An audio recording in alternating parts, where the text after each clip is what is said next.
Indians, I have no doubt in my mind that entertainment is going to be the leader. So, let's not kid ourselves about long tail at this stage of our lives. But I believe that distribution, the moment gets more and more secular, long tail will stand a better chance than it ever did. But you got to leave it at that. I don't think there's any formula there. Sure. Sai, tell us about IndiaCast. We all know where it is now, and you've been speaking about the road ahead and where it goes from here. So just tell us a little bit about that. Well, as I said, it's the second phase of our partnership with Bob and Viacom, and like in stage one, even this came in with its own set of challenges. But I dare say that this was also a partnership that was struck out of adversity. We didn't have a choice. We were doing extremely well as content companies and broadcasters, but we were not getting our share at all from households. And thankfully, regulation was in a positive mood, and digitization was around the corner.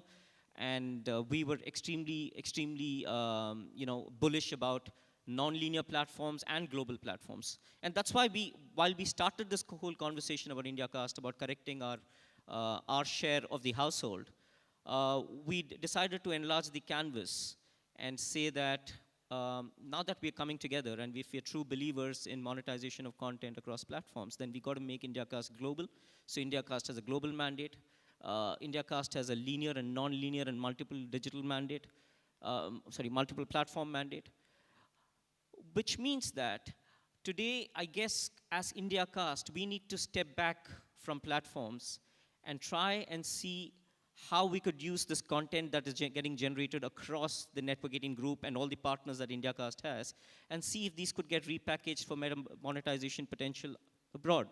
For example,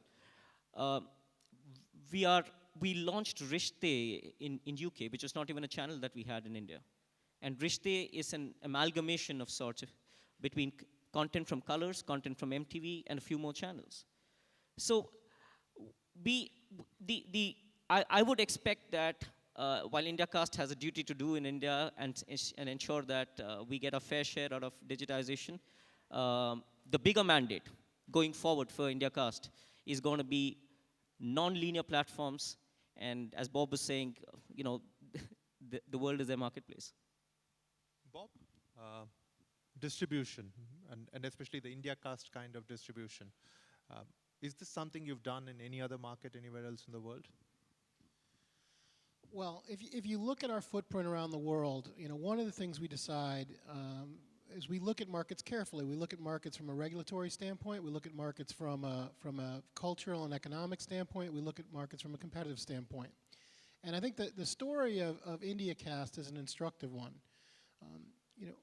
If you looked back at least at our business plan for Viacom 18, you would have seen a set of lines, and one of those lines plotted on the chart would have been the value of call it what you want, digitization, i.e. a real affiliate revenue stream coming into reality. If you track the venture's performance versus business plan, and again, we're very happy with this venture, what you saw is that in totality, the revenue lines were basically where we thought. On a mixed basis, they were radically different because digitization took much longer to happen, as we all know in India. And thankfully, our performance, particularly from Colors, was much stronger than we ever would have hoped. So the two kind of washed in the plan, and net the venture is in great shape. Then we hit a point where digitization was really going to happen. And what did we see happen around us? We saw, we felt pretty good about the hand we were playing. Colors is a strong service, obviously, and Nickelodeon is a strong service for kids, et cetera. And lo and behold, we hear that Star and Z combined in distribution. And that wasn't something I don't think anyone other than the Star and Z guys maybe would have anticipated. But rather than sit still and say, okay, it is what it is, we said, well, what can our response to this be? And we already obviously had a strong portfolio of services in Network 18. And we said, well, this is crazy. We shouldn't distribute those separately. We should create one entity, not only for cost reasons, but also for, let's call it, share of revenue fighting reasons. And then something even more unusual happened, which is the opportunity arose for us to bring in Disney UTV. And we fight with Disney all around the world with Nickelodeon every day. So to say there's a little competitive between Disney and Viacom would be a dramatic understatement. But if you looked at the realities of the Indian market, there was a great opportunity here to work together to really unlock the value of digitization. And so that is very much the path we're on.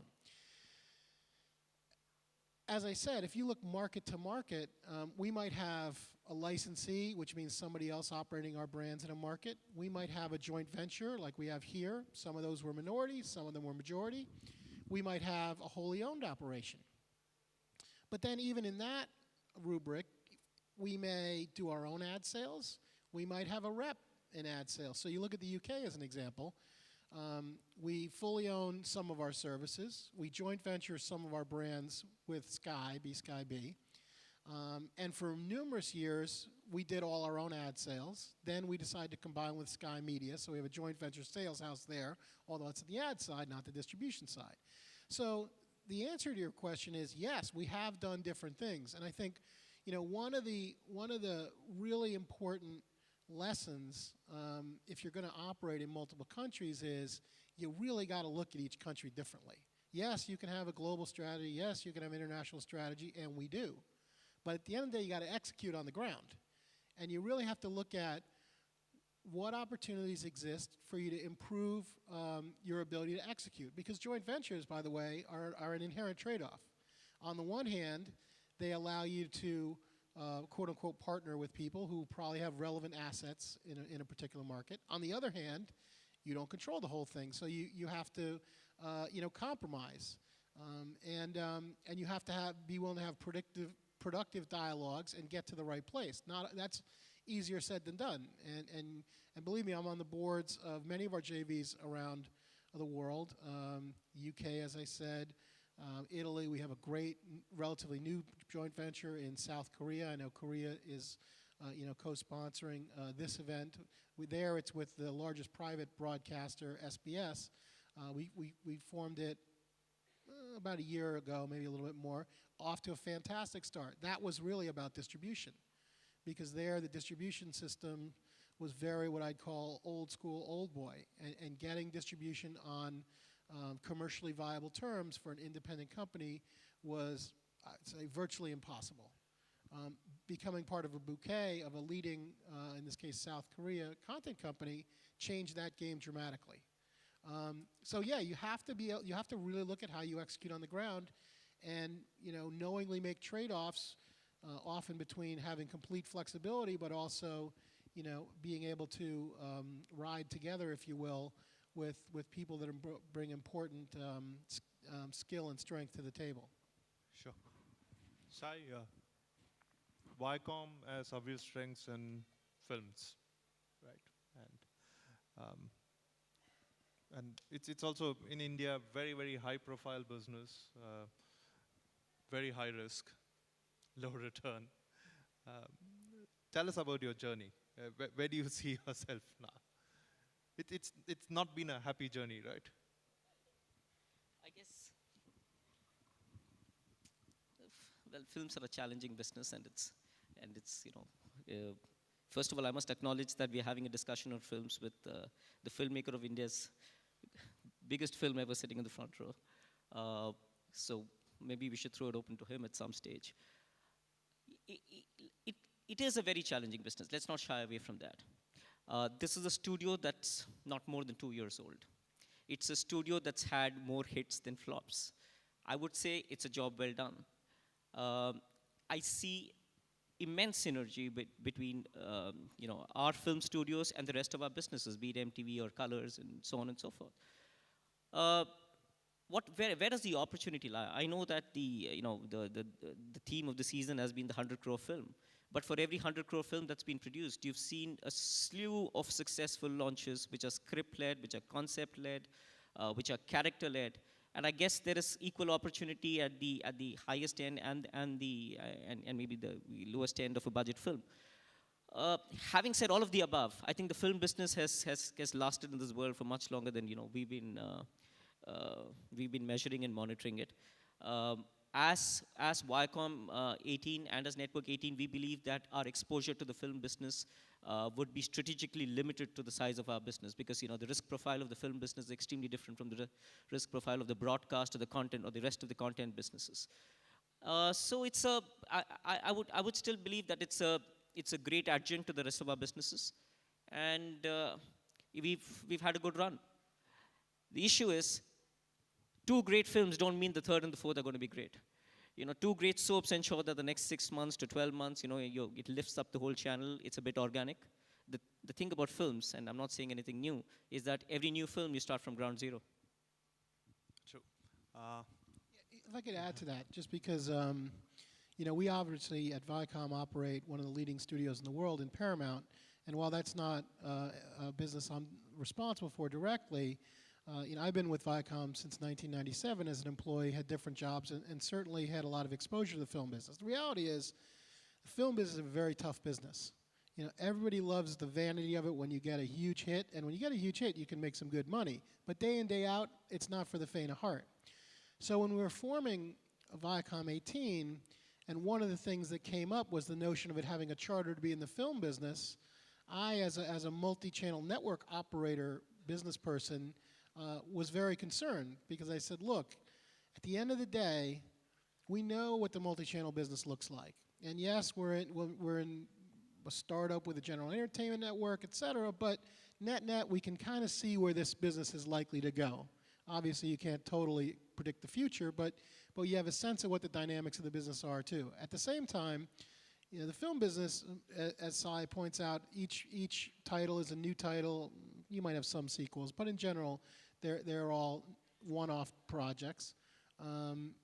It's very challenging. And it goes to one of the other reasons why I think this venture has been successful is we had many long conversations about why are we in the film business. And it's not worth getting into all the details of what was said, but the point is, both partners know why we're in the film business and are committed to being in it for that reason. And the reality is, we think that on a manageable size basis, you can create product and you can distribute product, by the way, which has good economics, that can add value to the broader portfolio of networks, and you can do it in a manageable risk basis. Are we saying we're going to go 10x this business? No, not necessarily.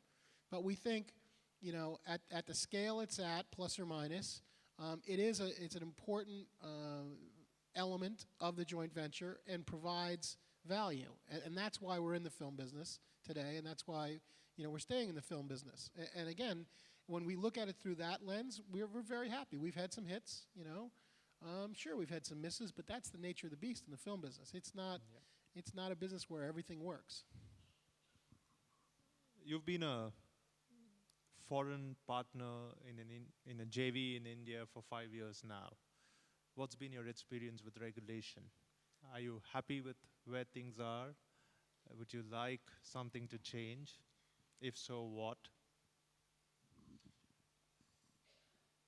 There's a lot of good things about doing business in India. When you go and you look throughout Asia and you look at where the big opportunities are, one would argue the first place you look on sheer numbers is China. But then you quickly, particularly in the media business, figure out that that's a pretty difficult place to do business, certainly from a regulatory environment. If you compare the Indian business environment to that, it's night and day. You can do business in India. And it's one of the reasons we invested hundreds of millions of dollars in this country and created a whole set of, I think, interesting media jobs and opportunities, and why we will continue to do so. Is regulation perfect? No, it's not perfect. But life's not perfect. I mean, would we have liked digitization to happen sooner? Absolutely. Was it in the business plan to happen sooner? Absolutely. Okay, it was a couple years late, but it is happening. And could DAS Phase 1 have been really 4 solid cities instead of 2? Yeah, it could have been. But the more important thing is it really has happened. The 2 happened. And, there's still some work to do, but the Phase 2 is happening. And as industry participants, we all need to make sure and keep the pressure on that it does really happen. But that was something that regulation and government, if you will, created. Are there things that could work better? Yes. Would we like, some continued pressure for measurement? Would we like certain, tax structures? Sure. But net, relative to the world at large, where there are countries with billion plus people, it's not that bad, you know. And again, it's why we continue to be comfortable looking at opportunities to invest and grow the size of commitment to it. So anyway. Measurement. Both of you spoke about measurement. I'm going to digress for 5 seconds into measurement.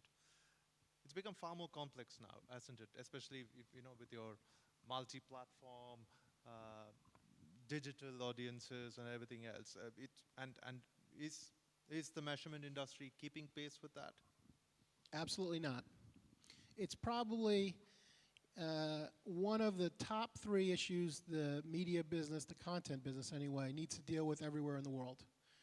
The fact of the matter is, we now have the ability to allow for consumer access in a much more way, or a way that gives them more control and provides significantly more opportunities for consumption.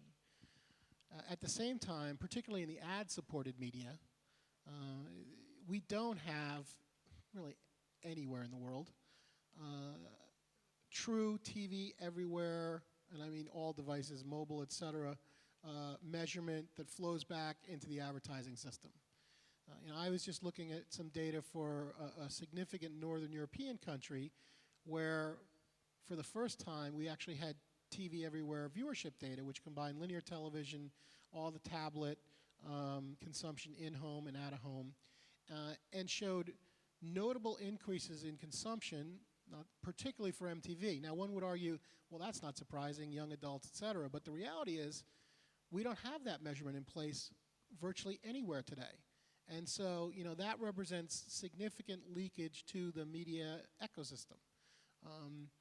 Are people working on it? Yes, people are working on it, whether it's Barb or Nielsen or other entities like that, because they know they need to get there. But these companies need larger panels because as you have more choice, this notion of having the panel side they had 5 years ago doesn't work anymore because you're dicing the audience more, and then you go into more platforms. They really need to continue to invest. And if they don't do it, some upstart is going to do it. I think the existing companies have the pole position, but they shouldn't be asleep at the switch because this is something the content ecosystem needs. We spend billions of dollars as an industry, tens of billions probably, developing content. A lot of it is ad-supported. And if you look at, particularly in this last economic cycle, another reporter was asking me, how did I see the ratio of advertising to affiliate revenues, i.e. distribution revenues, changing? Well, the reality is the ratio has been improving in favor of the distribution side. And that's partially because new opportunities have been created in the form of OTT, maybe TV everywhere, or just more capacity for channels. But it's partially because we've had a tough ad market. That tough ad market's been a function of probably 2 fundamental things. One is the economies haven't been all that good. I mean, you had the worst February in auto sales here for 13 years, so that's not a great environment for ad spending. But the other reason is we have a lot of leakage, where people are effectively getting a lot of impressions for free, or even worse, we can't even create value of them because we can't insert them there. That's something that needs to be addressed. And the only way that's going to fully get valued is if we close these measurement gaps. And hopefully over the next couple of years, material progress will be made because else a lot less people are going to get employed because we're not going to be able to reinvest revenues that are missing to create more content. Yep. Just to add to what Bob was saying, I think if we can break things to do as good to do and need to do, I think measurement is up there as need to do. I think I'll get a lot of traction in this room when I say that advertising has been maybe at its softest in the longest time. But let me also say that this is not going to be changing in a hurry. The advertising, we can be positive, we can be buoyant about the future, but we also need to be realistic. The issue is that the addressability that digital platforms provide have exaggerated and amplified the lack of measurement processes that broadcast in this country has. I heard Uday earlier today that even for mass television, we've got measurement covering 60 million while we are boasting 140 million to the advertiser. this just won't do in a mature broadcast market. I would consider India to be a mature broadcast market. Number two, for niche television, yes, I would grant that upscale audiences are always a challenge to, to measure. But having said that, we need to take steps to ensure that, there are more meters in whatever, SCCA or affluent homes. Until that happens, maybe take measurement for niche into monthly or quarterly frequency so that the spikes get ironed out. But these are things that the industry needs to do, and these are one of those things, where I believe that this does not need government intervention. I think that this needs to get done at an industry body level. And as I've said earlier, this is a need to do. I'll give you the example of something even like YouTube. Today, the addressability of YouTube or the understanding that YouTube can give about the customer who comes to watch a video, the time spent on that video, and perhaps the geography from which that customer comes, is one of the reasons why YouTube is going to be on a great monetization wicket. Whether ad growth rates are at 0% or 5% or 25%. We are always alluding pennies going to the digital platforms for the popularity of digital platforms. Let's not forget that popularity comes with a lot of addressability to the end advertiser, which broadcast is just not providing. It's something that's, I understand that digitization is taking place and so on and so forth, but if we want to see better times, if we want to see the next $20 billion market cap company coming out of India, we can do that with digitization as well as measurement getting tackled. All right, we are going to end now with two quick questions. Specific question for Sai, which is, will your joint venture get into the non-linear TV business in India, and if so, how soon? And generic question for Bob, which is your outlook for the joint venture going ahead. How do you see it evolving? Sai? Well, as we've displayed in our partnership, I guess the way to answer this question is all options on the table. If there is opportunities, we talk more often than most partners do. We have tremendous belief and trust in each other's judgment. So if there is opportunity, like there was opportunity in Indiacast, like there was opportunity in Viacom 18, we would, like, as you rightly said, if you read our initial partnership document, about 60% of the things that we today are not even captured in that. So all that I'll say is we have very open minds. What do you think about that market? Do you think it's emerging? Do you think it's far too early? I think, you see, like a friend of mine said, India is a forecaster's nightmare. A lot of these decisions have to be gut-based, so here's my gut on it. I think it is emerging. I think there is a tremendous opportunity out there with the potential rollout of broadband. I also believe that most of the existing distributors in our ecosystem are going to be fully focused on linear distribution and on setting up of set-top boxes and so on for DAS 2, DAS 3, and DAS 4. This gives a very smart window for new platforms and new age platforms to come into play. But that's my gut. That needs further thinking. No, the reason I asked you that question, and if I don't ask this follow-up, then I won't be doing my job as a journalist and a moderator, is you do have a relationship with a company which is rolling out what is presumed to be the country's largest wireless broadband network, which is Reliance. And at the time when this relationship was struck, the analysis of most experts was that the reason why Reliance was so keen on it was because of the content it would bring to that platform. So are you thinking along those lines, or would it be too premature to comment on that? Well, I think I would say that around the time of the Viacom 18 announcement, as you rightly said, there were a lot of reports, most of which were, incorrect in a manner of speaking. Similarly, when this announcement was made, I guess there were a lot of interpretations. I think suffice to say that, like Indiacast was formed because the regulatory environment was extremely positive towards digitization, the opportunity could be equally big with regulation supporting broadband rollout. I must also remind you that the other player who's going to be getting the rollout, who's got the license for the rollout, is an equally big player, an equally accomplished player in telecom, which is Bharti. So I would bet more on regulation rather than any preferred partnership with any one player. Sure. Bob, outlook for the venture? Well, we look at it pretty simplistically. One, we believe India is one of the foremost growth markets of the world, and it's already a pretty significant market. And two is we aspire to have a leading, diversified Indian entertainment company in Viacom 18. Now, that's simply said. Practically speaking, it means we need to continue to invest in great content, which we're going to invest more in great content every year. You know, if you look at our last couple of years, we put more money in content year to year to year. That's going to continue. We are going to ensure that that content reflects a balance, which varies by demographic and genre, a balance of great global content. You know, Nickelodeon has many, if you will, global shows on it, and great local content.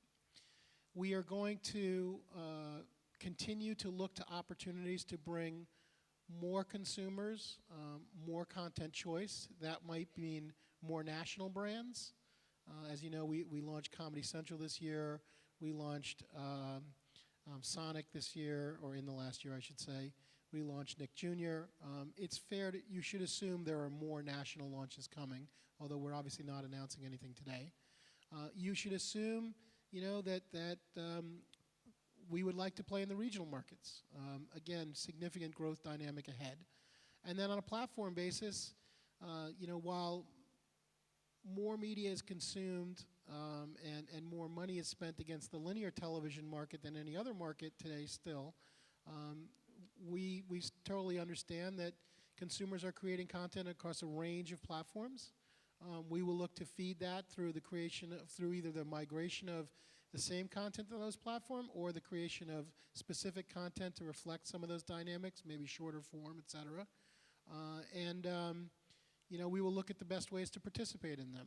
And as you can see from IndiaCast, we decided the best way to participate was a joint venture that's not even wholly owned by our Viacom 18 joint venture. And so, you know, we think that the prize ahead remains great, and we're committed to doing what it takes to reap the rewards of that. And certainly this is an expanding market, so it's only natural to assume that 5 years from now or whatever, the venture will be a larger and more significant venture. Bob, Sai, thank you very much. Thank you. Thank you.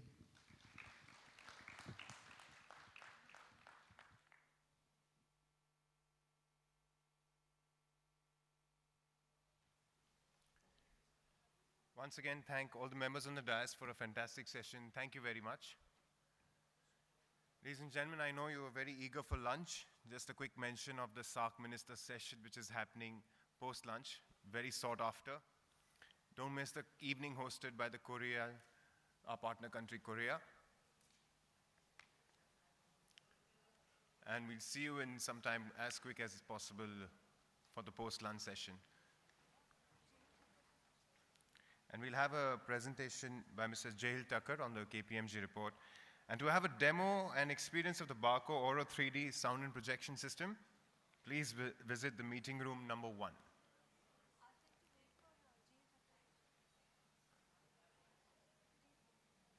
Mr. Jahil Tucker will be doing the presentation right away. Will you be doing right away or just before the lunch session? Before lunch? Do it after lunch. So everybody is interested in lunch.